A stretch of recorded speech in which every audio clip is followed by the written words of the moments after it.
Hey, Heritage Church family, we come to you this afternoon and we want to share some very exciting news with you.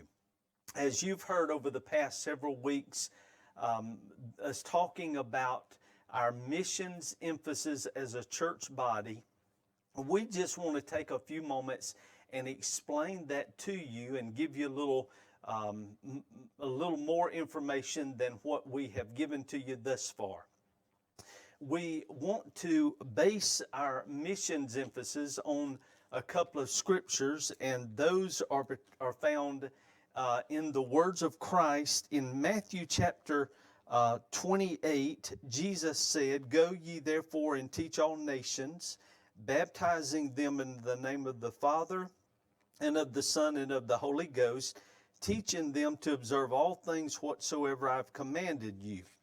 And then over in the book of Acts, chapter 1, verse 8, the Bible reads, again, the words of Christ, "But ye shall receive power after the Holy Ghost is come upon you, and you shall be witnesses both in Jerusalem, Judea, Samaria, and unto the uttermost parts of the earth." Well, he began and he named four different places. Jerusalem, that's the home where that is your immediate sphere of influence. Then he said Judea, that expounds a little bit greater. And then Samaria is beyond that. And then he said to the uttermost parts of the world. Well, Heritage has been doing a great job at our world missions emphasis. And Brother Scott Dees, our coordinator for the Guatemala project, is continuing to head that up. So, Brother Scott, share with us a little bit. What has the vision been toward our help in Guatemala? All right.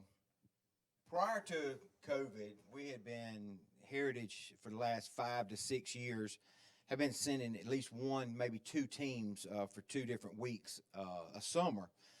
And we 5 years ago went into a little village called Astiero. And Astiero was very standoffish. A lot of missions have been into that little village. Very, very, very rural. It's on the Pacific side of the volcanoes. So the weather there just about year round is like August here in Alabama. Wow. So it's it's a very remote village, but it's a very needy village. We started the process of going in and building houses. A lot of great people here in this community and local churches surrounding Gilbert Town has supported by building houses. Everyone from senior groups at churches to vacation Bible school kids building houses. This year, a house cost $650 to build. They're living in tarps and just tents pretty much in some of the villages. But what we found out is that the biggest need, and every summer we'd go down, we'd always have building teams and medical missions. Okay. And we found out there was a lot of malnutrition. So a lot of prayer, a lot of fundraising went into it. And with some other churches, we go under a sponsorship of Live, Love, Go. And that's down in with Bethel Baptist in Citronelle, Alabama. But we have built a feeding center. Through all the fundraisers and all the donations and the great people of Heritage and some other churches, we've built a feeding center. We feed twice a week, year round, not just when we're there, but year round. There's Right. people have given money, have pledged money for every month, and we have had just great opportunity. We feed, they feed around 200 to 250 young kids. And senior adults. We started the senior adults about a year and a half ago. Right before COVID, we started the senior adults feeding, and we get pictures every month from them, and we'll be sharing them on the Heritage more and more. So we'll just it's a great opportunity with a lot of people involved in it. That's great. Now, what is the population of this particular village? What would you say the population The is? population of Ostero is the village, and it's in Escuintla province, but around 1,500 to 2,500. It's kind of a fluctuation. All the local men work in the cane fields and the fields in that area.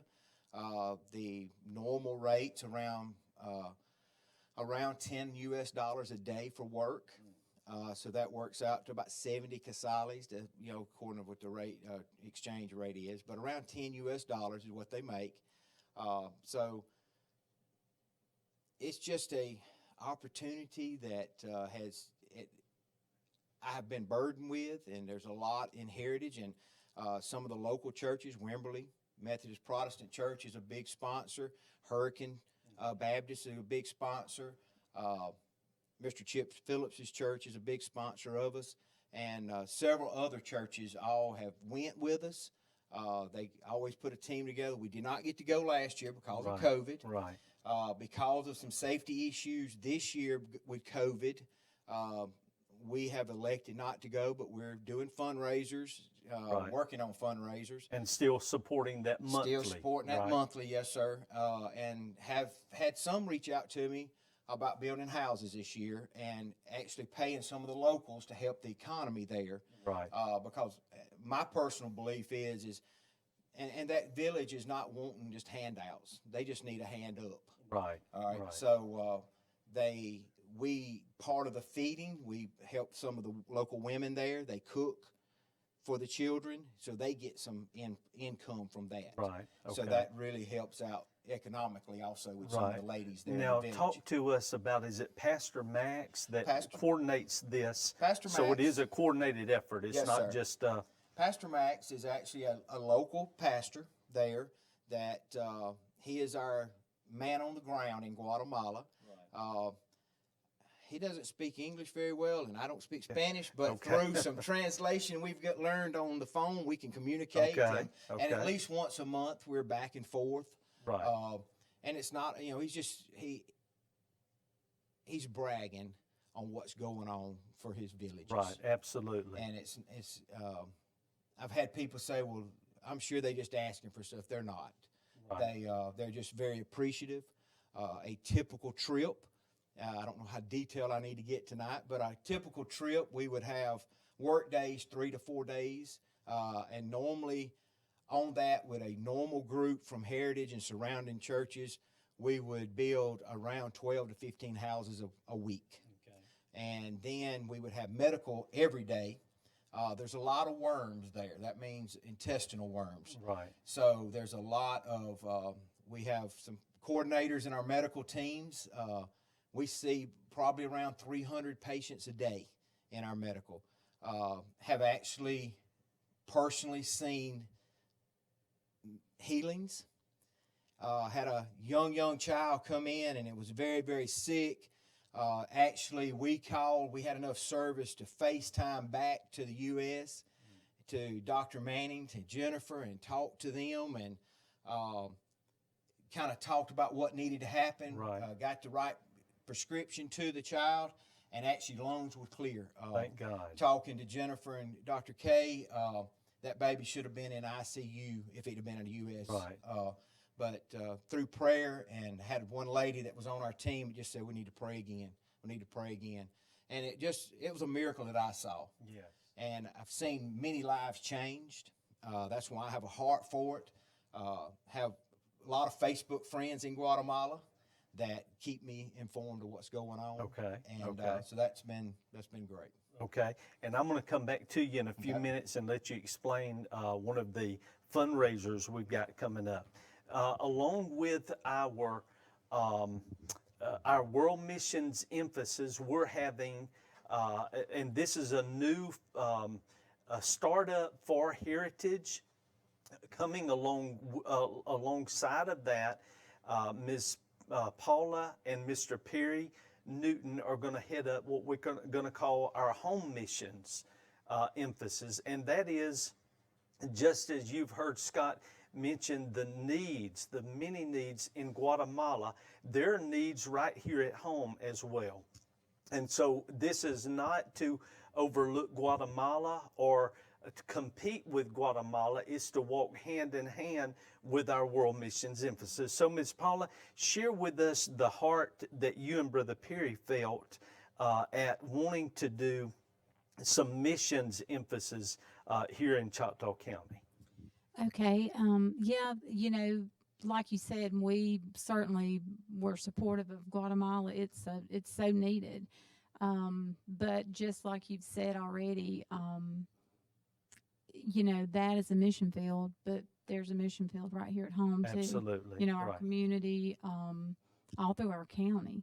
And so many times Perry and I just, anybody can see a need. And then according to where you are in life as far as your workplace or different things just within the community, whether it be school or whatever, there's just so many needs that you can see. I've heard it said many times you don't have to look very far to Right. find someone that needs help. That's right. And, sometimes people just need a helping hand, Exactly.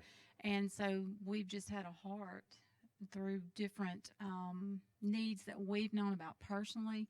And, when two people can help, one person can help, but then when you join forces That's and you right. come together That's right. as a group, you can do so much more. And I believe the Lord will bless that. And, we've had several people already just since you've started announcing it within the church that, hey, I want to help. I want to be a part of that. And the great thing about that is I think it's been people that would be in different places, some within the schools, some with just within different jobs on their job Right. site. So, that's going to open up a way to find out about different needs. Exactly. There'd be needs that Perry and I know about that other people wouldn't, and same true with them. There'll be a need that they would hear about that we would never know. So I think it's just going to be a way to really open a door to find those that do truly have needs and that we can bless. Right. So we can bless. Brother Perry, if you will share with us, what is this going to look like? I mean, Ms. Paula talked about the needs in the area. When we talk about home missions, what from your visionary standpoint, what is that going to look like? What kind of needs, what kind of situations are we looking at? Hopefully dealing with and helping. So what is that going to look like? Well, I think it would, just start out with identifying the needs. It may be we see a need and we come to this group and say, hey, we realize so-and-so has a certain particular need that we need to consider meeting. It may be somebody contacting us asking for assistance that we would look into. But, some of the examples that we would be looking at is you may have an elderly person that needs a ride to the doctor. Right. People who have Right. ongoing medical care, cancer treatments, and different things that, family have to work, different members of the family can go, but there are times they may need assistance with things of that nature. So we would work to try to assist to make sure they had proper transportation to get where they needed to get. It may be, a family that's had some hardship that needs some kind of food donation, some kind of help in that area, and that could be from giving them some food or cooking a meal for someone that's had surgery or been sick. Right. I mean, it could be someone that needs a ramp built at their home. Then, we've got a men's group here. I mean, we would work with different areas of the church to meet whatever need is there. Right. But it could be just an elderly person that needed some kind of work done around their house, a person that, is sick and can't do it. It could just, there are many, many needs here. And just as God Exactly. says there are many, many needs in Guatemala, there are many needs here. They vary from family to family and community to community. And as Paula has said, we've got several who have expressed an interest in helping us. They're from different parts of the county, from different vocations, so that would assist us in making sure a wide variety of needs are met. Absolutely. And I think Paula had mentioned to you recently, made the statement, it's also a way to show people Jesus. It's a way to, Right. to help them, but at the same time to show, this is coming from a source that's more valuable than we can provide. He Exactly. can meet every need that's out there. So it's a way to perhaps introduce some people to Jesus, and it would change their lives more than just providing food, more That's than right. building a ramp, but That's change right. their lives and far better ways than that. Exactly. And so with this, the home missions emphasis, playing on a phrase that Scott said, not giving a hand out, but a hand up. Correct. And that's with all of it. You know, where there are legitimate needs, and as Perry has said, those situations will be screened to make sure that the needs are legitimate. And you can't always stop every abuse of a good benevolent program, whether it's home missions or world missions, but you do the best you can, and God is the final judge of all that. So, but it's not going to stop us from getting out there and doing what we can to help people, whether it's Guatemala or here right at home. And so now you may say, well, how can I get involved? We have mission teams that have gone with Scott, and if you have gone, we want you still to go at the next time that that is assigned to go for a mission trip. Or if you've never gone and you'd like to go, talk with Scott about that and get involved. As Paula and Perry have mentioned, if you want to be involved in the home missions effort, and it's going to be a varied, broad spectrum of needs that we'll meet, talk with them and tell them you would like to serve as well. And then also in giving, you can also give financially. Because there's going to be needs, home mission and world missions. Guatemala, almost every week here at Heritage, someone gives toward the Guatemala project. And I would encourage you, if that's your burden, if that's what the Lord lays on your heart to do, to certainly give toward our world missions Guatemala emphasis, as well as giving to the home missions. You can do that as well. And so giving is one way to be involved as well. So before we wrap this up, Scott, I'd like for you to just talk very briefly about a big fundraiser you're planning for the Guatemala emphasis. Yeah, one of our large fundraisers we do is selling shrimp each year. And we'll go down to Louisiana and get it fresh off the boat and have it pre-sold before we come back. And we have sold 3,000 to 4,000 pounds of shrimp. We are working on that. I actually was getting texts before we started this tonight from the seafood shed down in Fouchon, Louisiana. The shrimp season just come in, so we're just getting good prices coming in. So hopefully we're announcing that in the next day or so. That's great. And that'll probably be the first weekend of June. Okay. That's Saturday. But, yeah. So now you will bring the shrimp to the church and people will pick it up, those who can. Well, everybody will advertise it, Facebook, within the church. A lot of the team will get together and start selling individually. And then we'll have it here at the church and weigh it out and get it out to whoever bought it. All right, great. And again, Heritage Church family, we want to be a part of the hands of Christ in reaching the gospel, reaching people with the gospel. It's not good enough for us just to come to church every Sunday, Sunday in and Sunday out, and be a part of a church body, a worship service experience, and do nothing from there. We want to be the hands and feet of Jesus in Guatemala as well as here at home in Choctaw County, Alabama. So God's blessings to you. Get involved. Pray about what the Lord would have you to do, and listen for the Lord to burden your heart as far as what you should do in our missions emphasis. God bless you, Heritage Church, and we look forward to seeing what God is going to do through our efforts.